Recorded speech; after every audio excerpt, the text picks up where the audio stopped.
Good evening, I'm Alan Jackson, and welcome to Nashville. We're deep into the holiday season now, and there's something that we don't want to miss. People are more open to hearing about Jesus right now than any other time of the year. There's an opportunity for faith that's simply not there in the rest of the calendar.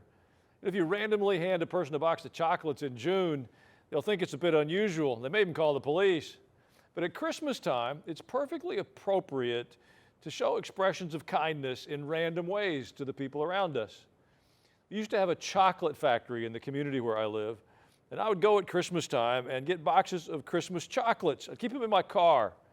If I saw someone who I thought could benefit from just an encouragement, a word of encouragement or an act of kindness, I'd hand them some Christmas chocolates and say Merry Christmas and just move on. Well, I did the same thing one year with poinsettias. I found that it was a blessing to me. I saw the joy in somebody's face when they saw a random expression of kindness in an unexpected moment. Changed their day, and it certainly blessed mine.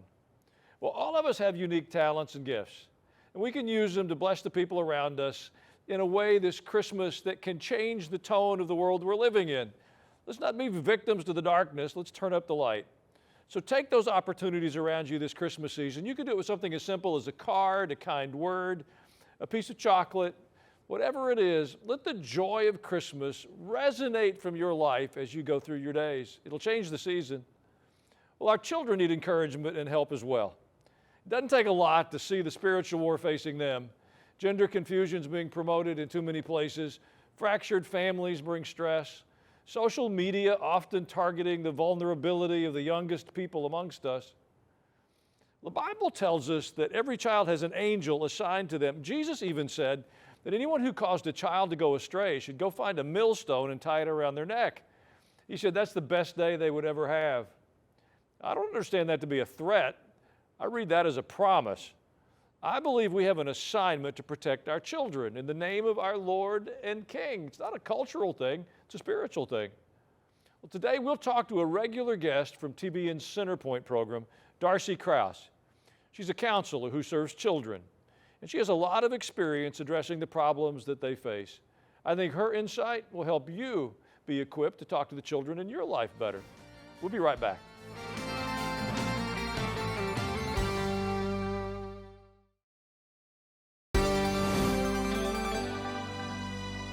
Darcy Krause, welcome to our new show. We're delighted to have you on.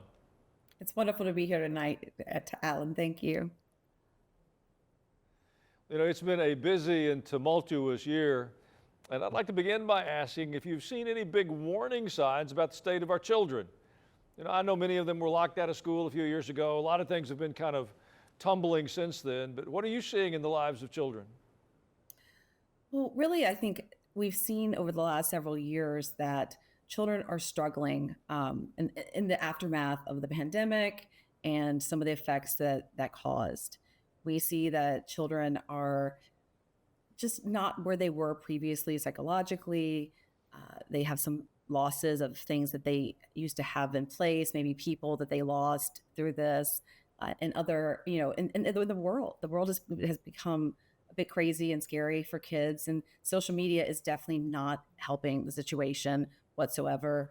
Kids are exposed to so much. They can see everything that's going on all around the world, and they're really exposed to so much. So it's really, it's a difficult time. The kids aren't necessarily okay. You know, there are reports that the test scores among students are down, especially in relation to how they stack up against the rest of the world. What's behind that? What are we doing wrong? That's a good question. I think that some of the things, I think there's a lot of factors in play. I think that schools around the country are struggling to get back some of the time they lost when there were closures. So I think that some of the students are behind academically in ways that they weren't not before. I think that we also have some of the mental health crises bleed into the classroom and make it difficult to learn and to absorb information. And I think that the state of our world is really putting pressure on children, and that detracts from their ability to learn as well. You know, when I was in elementary school, and admittedly that's been a day, we used to do drills in case of a nuclear attack. They would train us to get under our desk. We must have had some really powerful desks back in the day. Well, now the schools, they don't practice just fire drills, but they do shooting drills. I mean, I know there's been a number of school shootings, but I wonder if the young people are traumatized by just the drills, even if they never see a gunman in their school. It seems just the thought of it would be traumatizing to the kids. Am I misunderstanding? Absolutely. No, you're not. Absolutely. And if anything, it's normalizing this sense of fear and trauma that kids are already experiencing. Whenever I'm on, I talk about the fact that I've got three children. I have a 14, 12, and 9-year-old, and they talk about how scary these drills are for them, and that even 2 weeks ago, my school had actually had a lockdown because there was a threat. And these are realities that they're living with. And to have that just continually, and we had something, I think, a year ago also. So this is something that the kids are just living with. And I know that that's the case around the country. This is something that not only are they doing these drills, but then they're having these kind of potential, incidents occurring, and they have to kind of lock down and go into a fear mode. So it's definitely having an impact on children. It's a scary time, and they talk about it. It's one of their biggest fears. We mentioned social media a moment ago, but especially TikTok, it seems to be is a challenge. Young people like it. Small businesses use it to drive sales. But when I see some of what's on there, it makes me and a lot of other adults wish it had never dropped into our phones. What's your sense of any social value it provides children versus a lot of the garbage that it shows? My kids don't have TikTok. I don't believe, I mean, as a counselor, as a therapist, I do not believe that that is something that is useful. I think it has a lot of risks. One of the risks is just actually the attention that you're putting into that. But because it's offered in these little small segments, it actually reduces children's ability to pay attention and to focus, which once again goes back into the classroom and their ability to learn. But there is really dangerous material that you cannot always monitor, and you can't always be right behind your child while they're on their phone or their iPad and doing that, looking at things. So there are certain safety protocols you can put into place. But my rule, and what I always advise from a therapeutic perspective, is don't have it. Don't allow it. You're the parent. You can say no. I want to follow up on that. I have a friend that's written a whole curriculum for parents. And the essence of it is suggesting that they don't give their children access to social media until they're teenagers. Do you agree with that, or is that too radical? I actually agree with that. I think that that is actually the best practice. And that is something that is difficult. If the biggest issue I think that parents face is that not everyone is following that rule. If everyone would follow that rule, I think that our kids would be doing a lot better than they are currently. But whenever everyone in the classroom has a phone and your child doesn't, or they all have a smartphone and you give your child just a basic phone, they get made fun of. So it's very hard to follow that. But I absolutely think that is the best practice. And I have friends who I know who are starting to get landlines that they didn't have those before, and encouraging their children to talk on landlines with friends, really kind of taking things back a step to how it was when we were kids, and make it a little bit more just more simple, and allowing the communication, but with all of the risks that these phones and technology can bring. I love that idea. I think every child should have a black rotary dial phone. There's got to be something good in that training. They need that You know, experience. as stressful as stuff can be here, I have some real concerns. I have friends in Israel, and I deal pretty frequently with people that pastors and churches in Ukraine. Children around the world have some real stresses. I have an Israeli friend whose son was leaving for college, and he had some physical limits, and he said, you won't make it to a bomb shelter, so when you hear the sirens, you get under your bed. And he said, Pastor, nobody should have to tell their son to get under a bed when they hear a siren. How do we help our children understand this world we live in, from Afghanistan to Ukraine to Israel, where we see children really, under so much stress and duress? How do we help our kids process that? I think, first of all, I'm very careful about what I expose. And I always tell parents, be careful what you're exposing your children to, because things on the media do show a lot of things that are scary. There are scary things in our world, even out our back door sometimes. So I'm always cautious about what I show my children, what I tell people to show their children. And I think that that's something to always have in mind. I also think that whenever we see these scary things, it's really about having conversations about what's going on around the dinner table, talking, share, kind of talking about what have you seen, because oftentimes they've seen more than you realize that they have, or they've heard stories from friends at school. And so having those conversations, really understanding what they've seen, and then asking them how that made them feel, talking to them about how they're still safe, even despite these different incidents that are happening around the world. Helping them understand why certain things are happening, I think, is also really useful. Children want to understand; they want to know why would someone do that, and sometimes we don't have the answer for that, but we do have the answer that we can share with them. That, well, here's the political circumstances. Here's how this got to this point. Obviously, at a developmentally appropriate level, we share certain information, and that helps them have some sense of security and safety and knowing what's going on and keeping those lines of communication open. If they seem worried, checking back in, seeing how they're doing, and just making sure that they know that they're safe and that you're there for them. Absolutely. I have talked to enough people to know there are no perfect families. Every family arrives with some challenges. Even Jesus had a borrowed dad. So can you help me a little bit for those families whose circumstances just aren't going to be perfect this year? Either Yeah. because of trauma in the family or child loved has passed away this year. Can you give them a word that'll help them a little bit through this season and still have hope on the other side? Absolutely. So I think in this time, it's really important to focus on what you need out of that, out of this season. Mhm. Like I just said, make a plan and hope that you stick with it. But if you don't, it's okay. Really focus on what's going on for you inside, focusing on how you're feeling. Oftentimes, we'll see people acting kind of a little bit strangely at the holidays, maybe like a little melancholy um, or overeating, or we're doing all sorts of things. But sometimes there's actually a reason for that.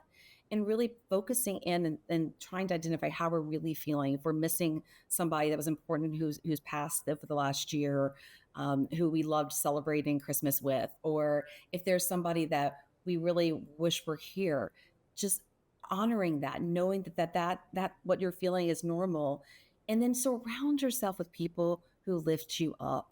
That is so important. So many people will pull us down, and we don't need that when we're struggling, when we're going through a tough time, particularly if you're grieving or like really going through some trauma.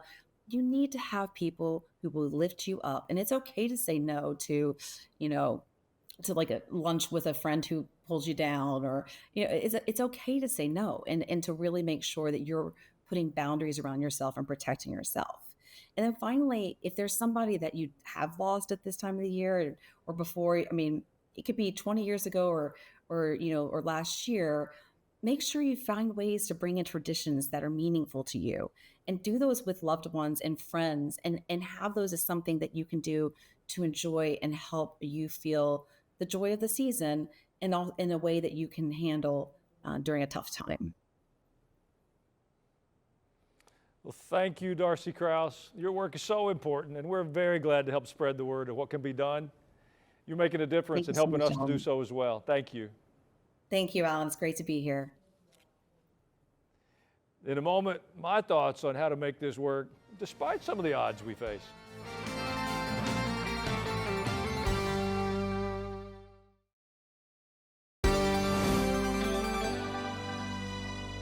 Yeah, I brought you a Christmas gift today.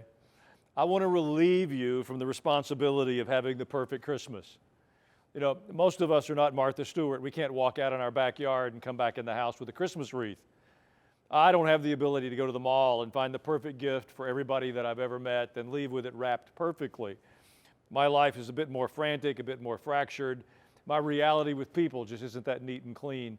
I want to remind you of some things you know from Scripture. Maybe it'll help you escape the pressure of the perfection of Christmas. I don't believe that's a burden that comes from the Lord. If you didn't know, I'll remind you, even Jesus had a borrowed dad. There aren't any perfect families, folks. And if your family doesn't seem to meet the criteria that pleases somebody else, understand that God works in the midst of our brokenness. We don't have to be perfect. You may remember the Magi, the wise men from the east that arrived at the stable in Bethlehem, Remember the larger story? They spent 2 years in search of a king, following a star, and they wound up in a stable. I don't think that was the destination they imagined they would find. The odor of manure didn't really frame what they thought would end up being the worship of a king, but God led them there nevertheless. Most of us know the Luke story about the birth announcement to Mary. She was a teenager. Circumstances are really difficult. Mary finds herself pregnant, engaged, and her fiancé wasn't the father. That's not a perfect Christmas. But God was in the middle of that narrative. He's in the middle of yours and mine as well. The Christmas characters that you and I know so well were living through less than perfect circumstances, but the purposes of God were emerging. The hope of God, a living hope, was breaking into the world. I believe God's doing that in this 21st century as well. So I want to relieve you from the responsibility of a perfect Christmas and simply invite God into the midst of your life. If we'll do that, I promise you, there's more reasons for hope than for despair. When we return, I'm going to read some of your emails.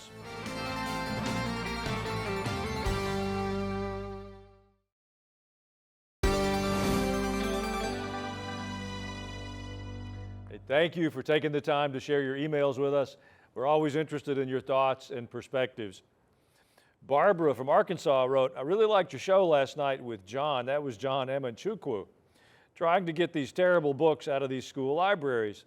These children should not be indoctrinated with these types of books teaching. I couldn't agree more, Barbara. In fact, I'm a bit shocked at the difficulty in addressing this issue. You know, people come back to me and they say they're not in favor of banning books. No kidding, who is?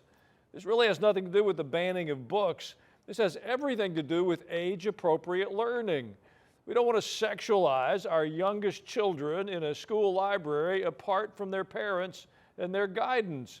We don't sell cigarettes in elementary schools. We don't put beer in their lunchrooms, and we shouldn't have these books in their libraries. I'm not exactly sure what's happened to us that causes us to think that kind of perverse material should be put in the hands of small children. I agree, and I appreciate what John is doing across our country. Robert M. from Tennessee wrote, I see you're ranked 4th in the world as a Christian Zionist. What would it take to get to number 1? All kidding aside, what's the next step in Syria?